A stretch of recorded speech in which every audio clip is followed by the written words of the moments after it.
Hello and welcome to Lawrie's Mechanical Marvels. Now, with Lawrie abandoning us and flying off to America on his own, and not inviting us, we've basically been forced to do our own thing, and we're not going to work on his projects. We're going to look at some of our own.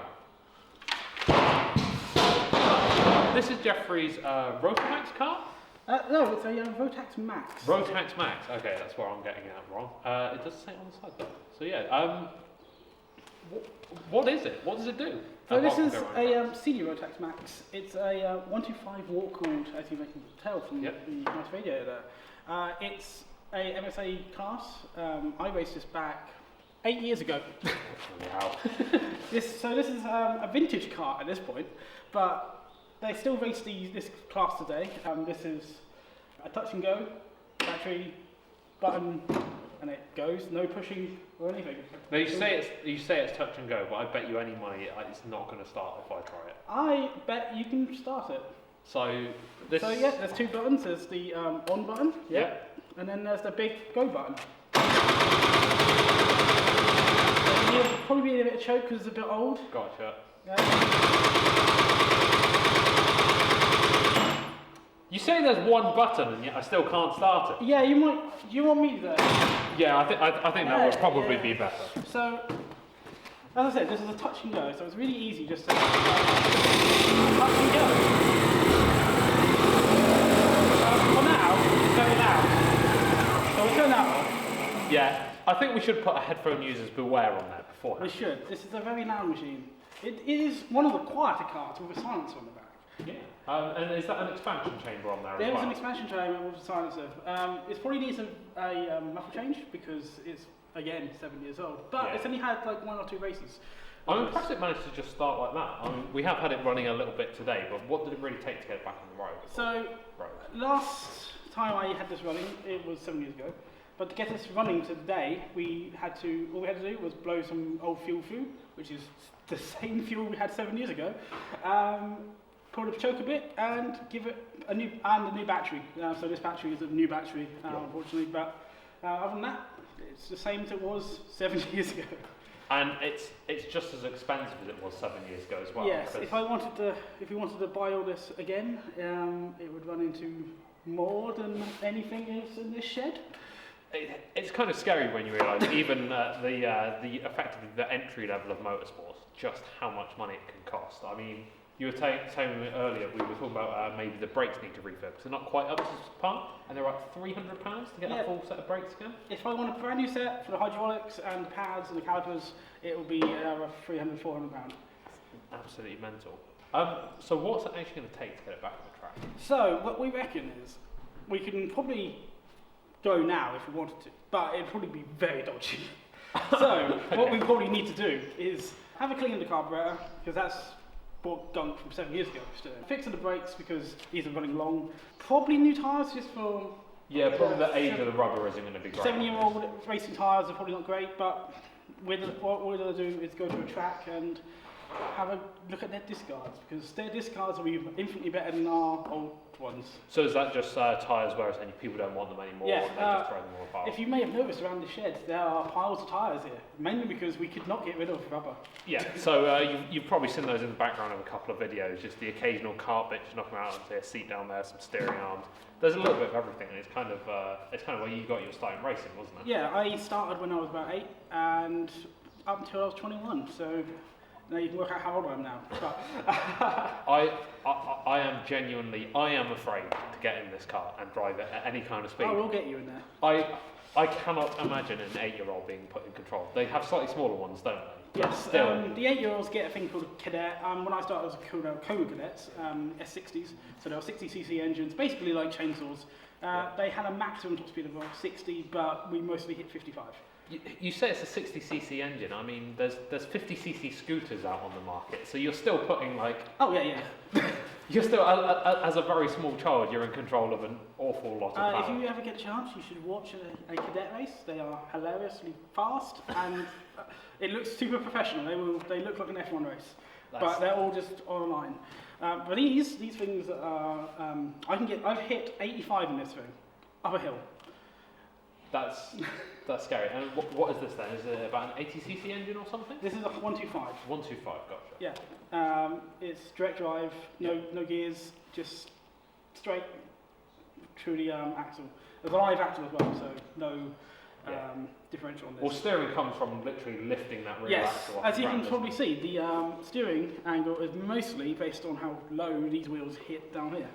And there's not an awful lot of lock here at all. There is not much lock. If you if you go more than this much, then you're probably having a bad time. The cart's upside down at that point. Yes, so, yes. I was told when I got this car, if I went to this point, I was flipping. And that's maybe about 5-10 degrees. Yep. Off centre on here. But crazily, these things will pull 3G. Yeah, that's absolutely mad. These are super sticky tyres. You're mostly worried about trying to lift these tyres up to stop them from bogging you down, because obviously these are very high end on these engines. Well, with no suspension on the rear, your rears are always going to want to put you in a straight line. So you have to lift these off the ground physically to make it around the corner. And if you accelerate too fast out of the corner, they'll bring you back down. Yeah. And they just stick in those tyres. So understeer, very real risk by the sounds of it. Yes. And you can tell how many G's you pull just by how tight this bucket seat as well is. Yes, this seat was perfectly fitted for me. We chose it out of the range of hundreds of seats you can get, so it fit my body well. I can just about fit in it, but it's not graceful at all. Nowadays, I struggle to fit in it. It is not built for full-grown adults, unfortunately. Well, trim for grown adults, but or me. If I was trim, this would be fine for me. We'll get some shots, but if you can see how low the seat is, I don't know if you can tell from here, but it does scrape the ground. That is what that marking is there. The seat is technically lower than the chassis. And there is not a lot of ground. I would maybe put about a centimetre of ground clearance. I would say less than that. I have the not the scars, but I have the memories in my rear. Yeah. No, that is less. So no suspension, a centimetre ground clearance. If you hit any bump, you feel it. Yeah. Are kart tracks generally very well maintained in comparison to normal tracks? Most of the time, some tracks you get some occasional issues. The one we'll be going to is probably pretty well maintained nowadays. In fact, the one we're going to used to be an old abandoned airfield, and it used to be concrete. Well, it's kind of where a lot of the motor racing tracks in the UK got their start from. They were all World War II air bases, which have no need for the fighter squadrons anymore, so they kind of just got turned into racetracks. Most of our famous racetracks are now, in fact. Yeah, a lot of the famous kart tracks are airfields. There's one purpose-built one, which is the most famous, PFI, which is it's now got a loop on it. It's got bridges, amazing. I've never driven that bridge. It used to cut off, but now they go around. It's weird. My favourite track used to be Bolton, and that was an airfield, and they still dig up World War II bits today, and they have like a display for all that stuff. That's kind of cool. It's very cool. So, should we go and visit it? We should get this prepared and then have a go at it, see if we can get this thing on the track.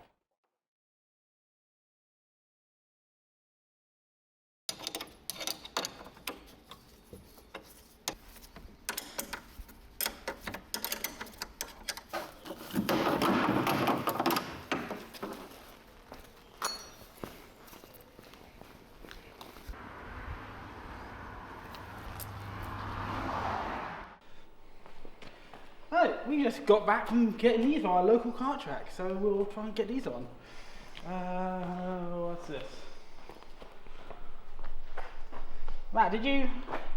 I didn't do nothing. I didn't take those off.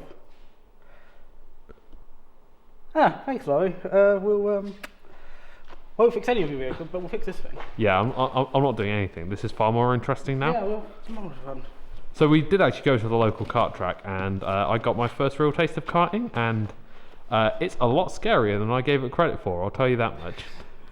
Yeah, you still feeling up for having a little drive around? No, not at all. Oh, don't worry, we'll tie you in there. Right, so what do we need to do to get these brakes back on? Let's start with that. Right, unfortunately, there's only 4 bolts for these things. 2 for the master cylinders, and 2 for the calipers. So they just get bolted through together? Yep, they get bolted through together like that, and then held on that way. So it shouldn't take us too long to put these back on. Is that why Lawrie did it? Because it was an easy job, unlike any of his vehicles? Probably. So right, we're going to put the master cylinder back on, which is just these 2 bolts. So we'll stick this in here. One.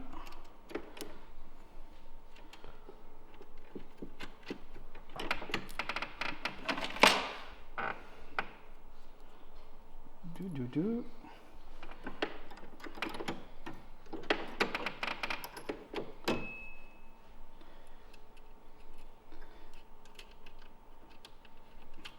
And 2. Now we just need to tighten those up. But as you can see, it just says there. This is what we get when you have a nice, efficient vehicle. And finally, right tools for the job.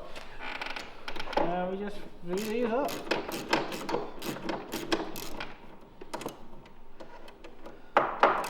Imagine trying to put a master cylinder back on the MR2 or something. Yeah, it's not that. It's not this easy. I mean, that's done now. So next we need to do for these while we're here is just put the clips back on, so I actually can brake when I push that pedal down. Did Lawrie actually leave all the bits in the seat? He did. Have you checked there's all of them, because he has a habit?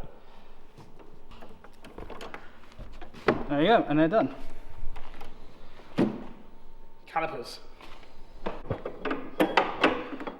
So we just get them in place first. These actually go through here a little bit awkwardly. Probably the only thing that awkward on this.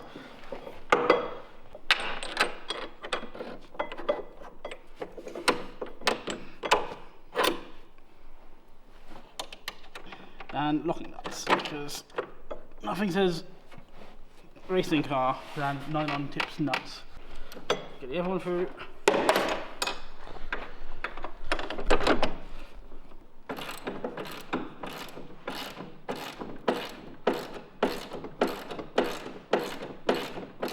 They seem like very long bolts. They are long bolts, but I like to have a bit of thread coming out of these because, you know, never be too careful with your brakes.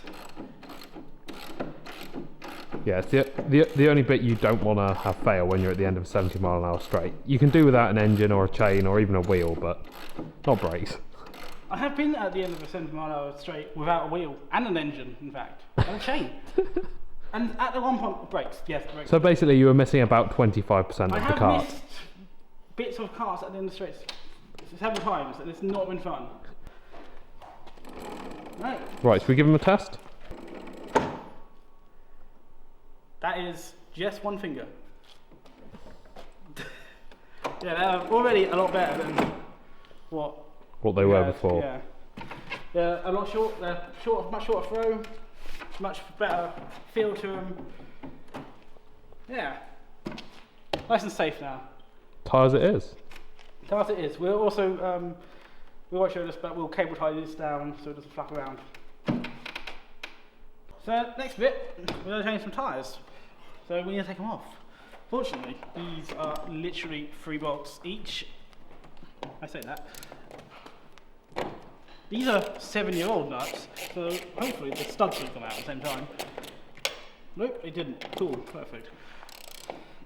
We just do this, because it's fun. What? And that's how you get them off for the last bit. Yeah, just spin around. And come off. We don't need those, do we? We don't need those, no. One tyre. These are still rims, but we used to have mags. They all broke. Yeah. No reason, I don't know why, they just shattered one day. You didn't hit anything, did you? No, just shattered. You know, took a corner too hard, shattered. Yeah. Nothing, As you do. Nothing about curbs or our carts. And then last wheel.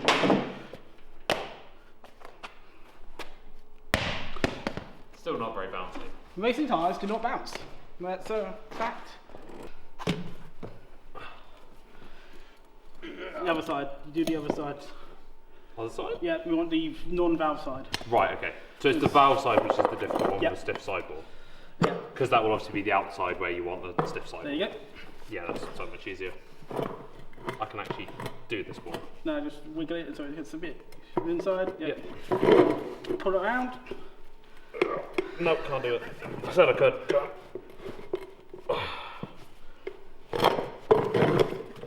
Oh, you're scratching my rims, man. Yeah, I don't want you doing this on my OZs. That'd be awful. I hope tyre shops don't do this. I'm terrified now. He's got no front tyres. It's a good workout. They say motor racing isn't exercise, but I beg to differ. It's just a prep. Right, so then in on that side, Yeah. as deep as it'll go. Comes up like that. Ah yes, this is the easy way. I like this way. Well, let's pull back. Right, I'll see if I can get it with my hands now. Yeah. I feel like I've kind of got good by the time we've done the fourth one. So there we go. We just need to clean these up. Not too much, but Get them back on. get them back on. We're going to do a test because we were bouncing tyres earlier. New tyre, old tyre. So I think this one should bounce less because it's newer and softer, so it won't bounce as high. Yeah. I was pretty much the same, to be fair. There was a little bit of difference, but we'll have to watch the tape. I guess. Slow motion. Yeah, slow mo. No, there is going to be no slow mo guys shenanigans. Right. So I take it we're not using this one, and we're just using that one. No power tools. No, we just need a nice little rub, and we're done. Okay. This is not one of Lawrie's vehicles. We'll get some use later. Right. WD-40 and whatever. Yeah. This actually doesn't come off too bad as well, so I assume it's just like old tyre grease. Yeah, we like old tyre grease, like soap and stuff, because we'll use a bit of tyre soap to get them on. For this, we'll just use WD-40.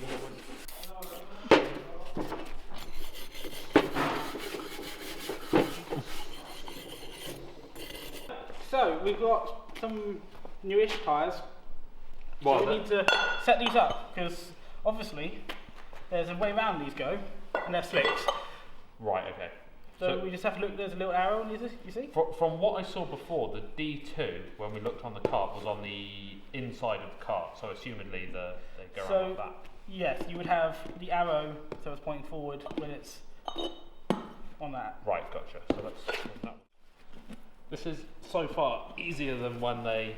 Oh my god, I'm being jealous. Yes, I can do this. Can I do 3 for 1? Can I do 3? Yes! There you go. He's learned. Right, now the hard bit. Yeah, no, I'm not going to do this. So the next bit to do Turn is, it over. you know how we did the whole roll it? We do the same thing, but backwards. Right, okay. But this is done without tools. This is done all without tools. Ooh. Or yes, you can do it with tools. Yeah. But We don't possess those tools because we're cheap. Oh, got to stop. there you go. Go on. Go on. It's just not moving. 5 hours later.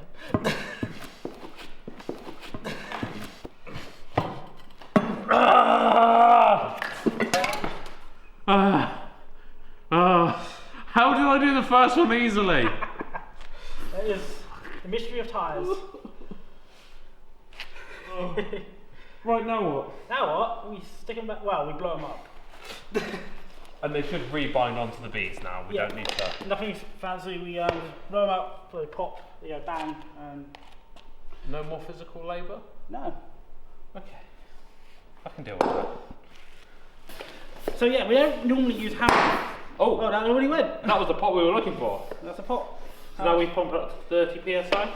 Well, until the second one pops. Yeah. And then it will be a case of deflating it back down. Yeah. And then it goes. There we go. So it's popped on that. Right. That's actually at 15 psi.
So here we are at Wild Tracks.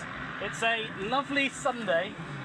It's not lovely at all. We've been held off by rain about 3 times we've attempted to go out now. And, apologies for the sound on this video. If you can't tell, there's a couple of other events going on here, including the motocross right behind us. So hopefully get on track next session and have some fun with it. We've got the wet tyres on at the moment, which aren't the ones we went to pick up recently, but hopefully we'll drive later on and we can change back to the slicks and hopefully set some good times. Yeah. Less grip, more drift.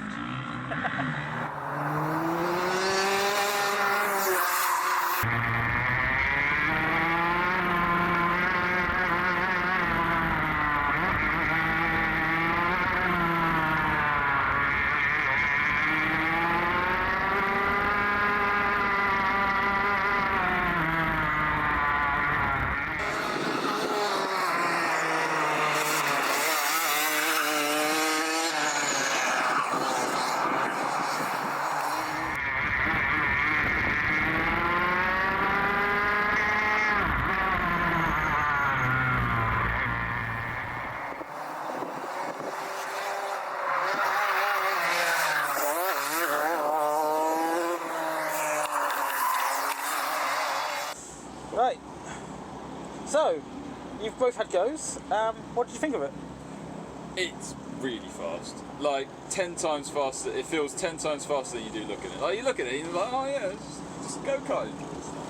You go in it, it's like, ah! No.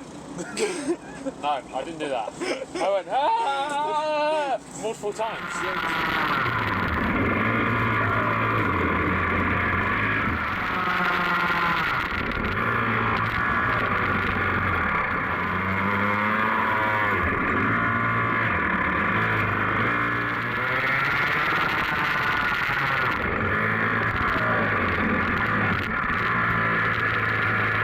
I didn't really fit in it very well, but I also am not going to entirely blame that. I have no skill at all, and I did very badly. I'm quite happy. I got within 4 seconds of, you used to be a 10th best go-karting champion in the UK, so I'll take that. It was 9th best in Minimax, but that was 16 years ago. So, This is the first time ever in one of these cars, so I'm taking that. See, I'm calling that a win. I haven't been in for 7 years. The problem is, Morgan, is that we still actually have a session left today, and Jeffrey's about to go out, and you've just set him the challenge now of how much more he can beat you by.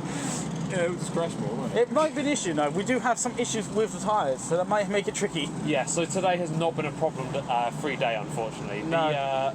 One of our tyres has not seated well on the grip, and has repeatedly gone down over the course of today, so that's kind of been the main issue. I didn't help with that. No, Morgan did not help. Well, it's not entirely my fault.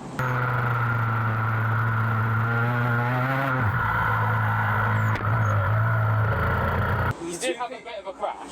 There's 2 people behind me, I let them through, and then straight away after I let them through, they crashed all by themselves, and I had nowhere to go, and then I popped the lead on the right rear wheel. And then did another 3 laps on a flat tyre. I think it was more than 3 laps. It was quite a few lot more laps. than 3. Yeah, it was quite a lot. I think your best lap was actually set on that flat. Oh dear. Apart from that, we've noticed some other things. So the seat wasn't quite in the right position for us and had been scraping on the floor. It broken a little bit, so we had to modify that midway through, drill some new holes and get that remounted. Yeah, But standard procedure, but now it's fixed, not so bad on the bump. yeah, for me, I'm a little bit too wide to fit into it, unfortunately, so it was still bad on the bump for me, but the less said about my performance, the better. So, yeah, thank you all for watching. We'll leave you some more footage of cars going around the track. Remember to like, comment and subscribe, and we'll see you next time.